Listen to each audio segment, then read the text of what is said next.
চিৰাঙৰ বিজদিত বিজেপিৰ ধুৰিবাৰী মণ্ডল কমিটিত আনন্দৰ বন্যা। অৱশেষত বিজদিত উপস্থিত নৱনিৰ্বাচিত পৰিষদ অভিৰাম মহানায়ক। চিৰাঙৰ বিজদিত অৱশেষত উপস্থিত হ'ল ধুৰিবাৰী সমষ্টিৰ নৱনিৰ্বাচিত পৰিষদ অভিৰাম মহানায়ক।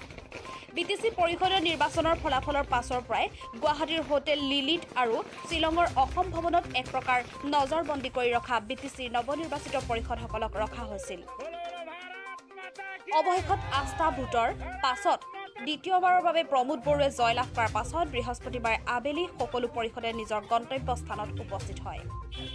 অভিৰাম মহানায়কে বিজনীত উপস্থিত হোৱাৰ পাছত বিজনী ধুৰিবাৰী বিজেপি মণ্ডল কমিটিত আনন্দৰ বন্যাৰ বোৱা পৰিলক্ষিত হয়। উপস্থিত হৈ সংবাদ মাধ্যমৰ আগত কয় যে মোক ৰাইজে বহুমূলীয়া ভোট প্ৰদান কৰি জয় কৰিছে, ৰাইজৰ হকে কাম কৰি যাম আৰু আগন্তুক 2-3 মাহৰ ভিতৰত কম পক্ষে হলেও 50 কিলোমিটাৰ পথ ভাল কৰিব বুলি এইদৰে সংবাদ মাধ্যমৰ আগত কয়। ভাল লাগছে, সকলো ৰাইজে একত্ৰিত হৈ আনন্দ কৰি আছে।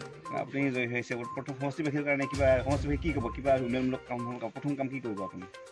সমষ্টিবাসী উন্নয়নৰ কামৰ ভিতৰত প্ৰথমতে ৰাস্তা ঘাটৰ কাম হ'ব। ইতিমধ্যে আমাৰ অসমৰ বিত্তমন্ত্ৰী ডাঙৰীয়াই আমাক কৈছে যে তোমালোকে 50 কিলোমিটাৰ ৰাস্তা অলপ চাই দিয়া, ক'ত ক'ত বেয়া আছে সেইখিনি আগতে কাম এই 2 মাহৰ ভিতৰতে বা 3 মাহৰ ভিতৰতে সম্পন্ন কৰিব লাগিব, তেনেকুৱা এটা অৰ্ডাৰ দিছে। তাৰ কাৰণে যিখিনি ফাইনেন্সিয়েল প্ৰয়োজন তেখেতে মোকলাই দিব। সমষ্টিবাসী কৰিছোঁ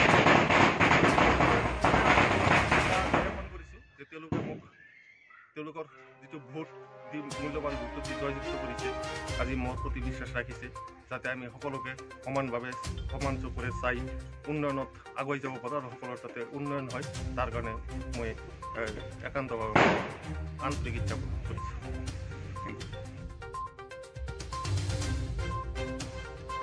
বিজনীৰ পৰা লিটন বসাকৰ ৰিপৰ্ট, দৈনিক টাইম।